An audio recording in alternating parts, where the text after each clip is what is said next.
혹시 이런 고민을 해보신 적 있으신가요? 나이가 들면서 뭔가 예전과 다른 냄새가 나는 것 같다고요. 아니면 가족들이 조심스럽게 아버지, 어머니, 요즘 좀 냄새가 하며 말을 꺼낼 때의 그 당황스러운 기분 말입니다. 사실 지금 이 영상을 보고 계신 분들 중 많은 분들이 이런 경험을 하셨을 겁니다. 그런데 여기서 깜짝 놀랄 만한 사실을 하나 알려드릴게요. 우리가 흔히 말하는 노인 냄새는 사실 냄새가 아니라는 겁니다. 더 정확히 말하면 우리가 생각하는 그런 불쾌한 냄새가 아니라는 뜻이죠. 영상을 시작하기 전에 구독과 좋아요를 눌러주시면 영상 제작에 큰 힘이 됩니다. 2012년 미국에서 진행된 놀라운 연구 결과가 있습니다. 연구진들이 20대부터 90대까지 다양한 연령대의 채취를 모아서 사람들에게 냄새를 맡게 했는데요. 그 결과가 정말 의외였습니다. 사람들은 노년층의 냄새를 가장 구별하기 쉽다고 했지만 동시에 가장 덜 불쾌하다고도 평가했거든요. 그렇다면 도대체 우리가 그동안 알고 있던 노인 냄새의 정체는 무엇일까요? 왜 이런 오해가 생겨난 걸까요? 그리고 정말로 나이가 들면 어떤 변화가 일어나는 건지 오늘 이 시간에 속 시원하게 풀어드리겠습니다. 더 중요한 건 만약 정말로 냄새가 신경 쓰인다면 어떻게 해야 하는지도 함께 말씀드릴 예정입니다. 복잡한 방법이 아니라 우리 생활 속에서 쉽게 실천할 수 있는 방법들 말이죠. 자, 그럼 먼저 노인 냄새라는 말 자체부터 제대로 짚고 넘어가 볼까요? 우리나라에서 흔히 쓰는 노인 냄새라는 표현은 사실 의학적 용어가 아닙니다. 이건 그냥 사회에서 만들어진 말이에요. 정확한 과학적 용어로는 가령취라고 부르는데 이는 일본에서 처음 연구되기 시작한 용어입니다. 1999년 일본의 한 화장품 회사에서 흥미로운 연구를 했습니다. 다양한 연령대 사람들의 채취 성분을 분석해 본 거예요. 그 결과 40대부터 특정한 화합물이 증가한다는 사실을 발견했습니다. 그 화합물의 이름이 바로 노네날입니다. 노네날이 뭔지 궁금하시죠? 쉽게 설명드리면 우리 몸에서 자연스럽게 만들어지는 물질입니다. 나이가 들면서 피부에 있는 지방산이 산소와 만나 산화되면서 생겨나는 거예요. 마치 사과를 깎아서 놔두면 갈색으로 변하는 것과 비슷한 원리입니다. 그런데 여기서 중요한 포인트가 있어요. 이 노네날이라는 물질 사실 그렇게 불쾌한 냄새가 아니라는 겁니다. 연구에 따르면 노네날의 냄새는 오히려 기름 냄새나 풀 냄새 정도로 표현되더군요. 우리가 상상하는 그런 심한 냄새가 아니라는 뜻이죠. 그럼 왜 노인 냄새라는 부정적인 인식이 생겨났을까요? 여기에는 여러 가지 이유가 있습니다. 첫 번째는 냄새에 대한 개인차입니다. 같은 냄새라도 사람마다 느끼는 강도가 다르거든요. 특히 가족들은 평소에 함께 생활하다 보니까 작은 변화도 더 민감하게 느낄 수 있어요. 두 번째는 다른 냄새들과 혼재되는 경우입니다. 나이가 들면서 생기는 여러 가지 변화들, 예를 들어 구강 건강 문제라든지 소화 기능 저하 또는 약물 복용 등으로 인한 냄새들이 함께 나타날 수 있거든요. 이런 것들이 복합적으로 작용해서 더 강하게 느껴질 수 있습니다. 세 번째는 개인 위생 관리의 변화입니다. 나이가 들면서 몸이 불편해지거나 감각이 둔해져서 예전만큼 세심하게 관리하기 어려워질 수 있어요. 이런 부분들이 냄새와 관련된 오해를 불러일으킬 수 있습니다. 하지만 가장 중요한 건 이 모든 것들이 충분히 관리 가능하다는 사실입니다. 그리고 생각보다 간단한 방법들로 말이죠. 자, 이제 본격적으로 노네날을 줄이고 상쾌한 하루를 보낼 수 있는 실전 방법들을 알려드리겠습니다. 총 8가지 방법인데 하나씩 차근차근 따라해 보시면 분명 차이를 느끼실 거예요. 첫 번째 방법은 충분한 수분 섭취와 보습입니다.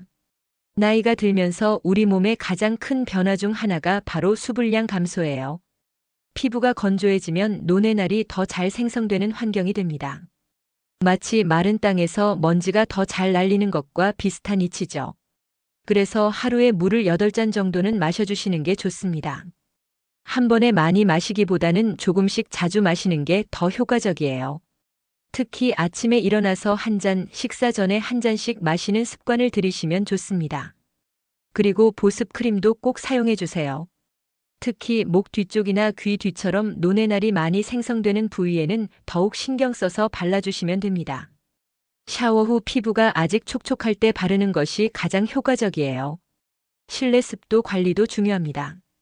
가습기를 사용하거나 빨래를 실내에 널어서 적절한 습도를 유지해 주세요. 40에서 60% 정도가 가장 이상적입니다. 두 번째 방법은 적절한 운동입니다. 운동이 냄새와 무슨 상관이 있나 싶으실 텐데 사실 아주 밀접한 관련이 있어요. 땀을 흘리면 몸속의 노폐물들이 함께 배출되거든요. 논의 날도 마찬가지예요. 시니어분들께 추천드리는 운동은 무리하지 않는 선에서의 유산소 운동입니다. 매일 30분 정도 빠른 걸음으로 걷기만 해도 충분합니다. 집 근처를 산책하거나 마트에 장 보러 가는 것도 좋은 운동이 됩니다. 실내에서는 스트레칭이나 간단한 체조를 해주세요. 팔 돌리기, 어깨 풀어주기, 목 스트레칭 같은 것들 말이죠. 혈액순환이 좋아지면 노폐물 배출도 원활해집니다. 그리고 가능하면 햇볕을 쬐면서 운동하시길 권합니다. 햇볕의 자외선은 세균을 죽이는 효과가 있거든요. 아침 시간대에 부드러운 햇볕이 가장 좋습니다. 세 번째 방법은 침구와 의류 관리입니다. 논의 날은 물에 잘 녹지 않는 성질이 있어요. 그래서 한번 옷이나 이불에 스며들면 일반적인 세탁으로는 완전히 제거되지 않을 수 있습니다. 특히 합성 섬유보다는 면이나 울 같은 천연 섬유에 더 잘 달라붙어요. 그래서 가능하면 옷을 자주 갈아입고 특히 속옷은 매일 갈아입어 주세요. 잠옷도 2, 3일에 한 번은 갈아입는 게 좋습니다. 세탁할 때는 미지근한 물보다는 뜨거운 물을 사용하고 세탁 후에는 반드시 햇볕에 말려주세요. 자외선이 냄새 성분을 분해하는 데 도움이 됩니다. 베개 커버나 이불 커버도 일주일에 한 번은 갈아주시고 베개 자체도 한 달에 한 번 정도는 햇볕에 말려주시면 좋겠어요. 옷장이나 서랍에도 제습제를 넣어서 습기를 제거해 주세요. 습한 환경에서는 냄새가 더 오래 남거든요. 네 번째 방법은 환기입니다. 아무리 개인 위생을 철저히 해도 실내 공기가 탁하면 소용없어요. 하루에 최소 2~3번, 한 번에 10분 정도씩은 창문을 활짝 열어서 환기해 주세요. 특히 아침에 일어났을 때, 요리 후, 잠자리에 들기 전 이 3번의 환기는 꼭 지켜주시길 바랍니다. 침실은 밤새 문을 닫고 있다 보니까 공기가 더 탁해지거든요. 환기할 때는 맞은편 창문까지 모두 열어서 바람이 통하도록 해주세요. 한쪽 창문만 열면 공기가 잘 순환되지 않아요. 에어컨이나 선풍기를 사용할 때도 1-2 시간마다는 잠깐 창문을 열어서 신선한 공기를 들여보내주세요. 다섯 번째 방법은 올바른 샤워 습관입니다. 논의 날이 가장 많이 생성되는 부위가 있어요. 귀 뒤쪽, 목 뒤쪽, 가슴 부위, 등 중앙 이런 곳들이에요. 이런 부위들은 특히 꼼꼼하게 씻어주셔야 합니다. 샤워할 때는 미지근한 물을 사용하세요. 너무 뜨거운 물은 오히려 피부를 건조하게 만들 수 있어요. 그리고 떼수건보다는 부드러운 수건이나 바디 브러쉬를 사용해서 살살 문질러 주세요. 비누는 항균 성분이 들어있는 것을 사용하시면 더 좋습니다. 다만 너무 자극적인 건 피하시고 순한 성분의 제품을 선택해 주세요. 샤워 후에는 물기를 완전히 닦아주시되 너무 세게 문지르지 마세요. 톡톡 두드리듯이 물기를 제거하는 게 좋습니다.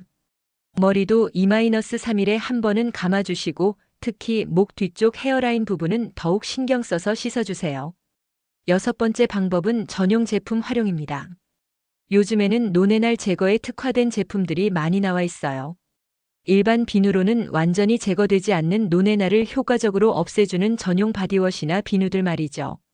이런 제품들에는 주로 감나무 잎 추출물이나 녹차 성분 또는 특별한 계면 활성제가 들어있어서 논의 날을 더 잘 분해해줍니다. 탈취제를 사용하실 때는 향수 타입보다는 무향이나 은은한 향의 제품을 선택해주세요. 강한 향수는 오히려 냄새가 섞여서 더 불쾌할 수 있거든요. 옷에 뿌리는 탈취 스프레이도 도움이 됩니다. 특히 자주 세탁하기 어려운 코트나 재킷 같은 겉옷에는 정기적으로 사용해 주시면 좋겠어요.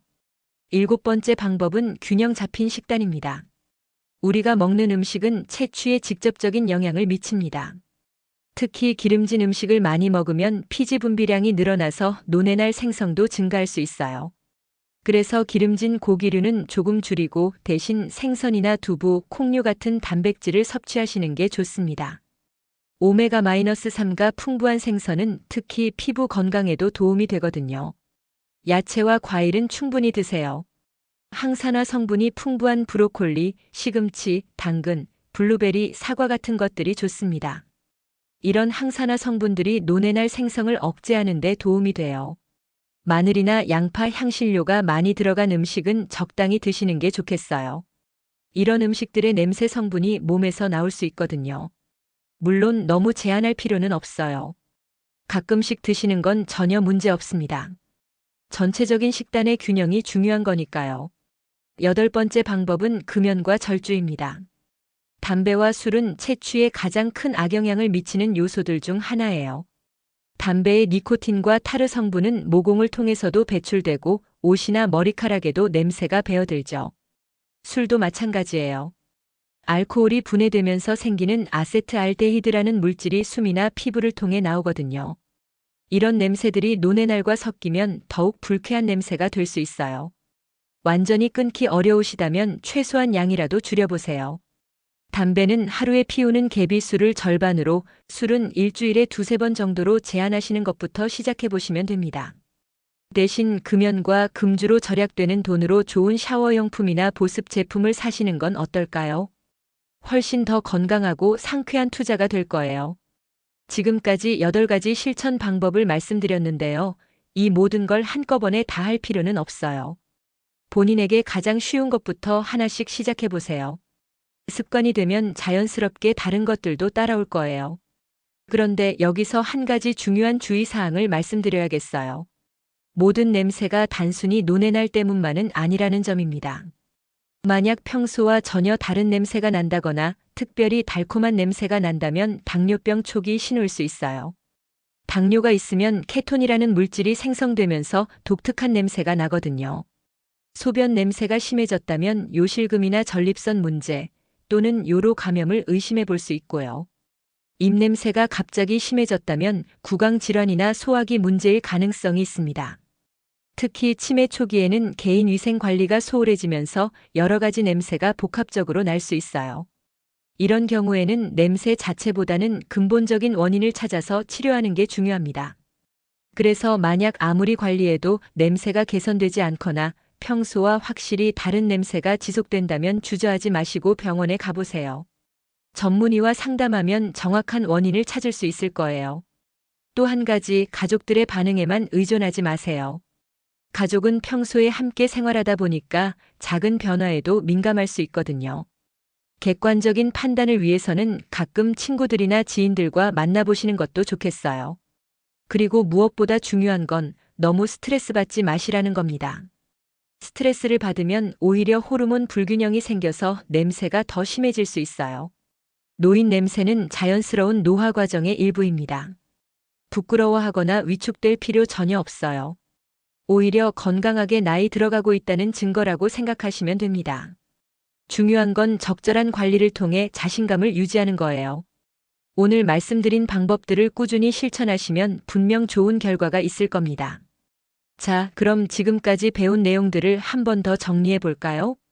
첫째, 노인 냄새의 정체는 노네날이라는 물질이고 이것은 나이가 들면서 자연스럽게 생기는 것입니다. 불쾌한 냄새가 아니며 충분히 관리 가능합니다. 둘째, 수분 섭취와 보습을 통해 피부를 건강하게 유지하고 적절한 운동으로 신진대사를 활발하게 만들어주세요. 셋째, 옷과 침구류를 자주 갈아주고 햇볕에 말리며 실내 환기를 철저히 해주세요. 넷째, 올바른 샤워 습관과 전용 제품 사용, 균형 잡힌 식단, 금연과 절주를 통해 전반적인 건강 관리를 해주세요. 다섯째, 다른 질병의 신호일 수 있는 냄새는 구별해서 필요시 전문의와 상담하세요. 마지막으로 너무 스트레스 받지 마시고 자신감을 가지세요. 건강한 마음가짐이 가장 중요합니다. 나이가 든다는 것은 인생의 경험과 지혜가 쌓인다는 뜻입니다. 몸의 작은 변화들 때문에 위축되지 마시고 오늘 배운 지혜로운 생활 습관으로 더욱 건강하고 활기찬 노년 생활을 누리시길 바랍니다. 여러분의 소중한 시간을 내서 이 영상을 봐주셔서 정말 감사합니다. 오늘 내용이 도움이 되셨다면 주변 분들에게도 공유해주세요. 모든 시니어분들이 더 자신감 있고 행복한 일상을 보내실 수 있기를 진심으로 응원합니다.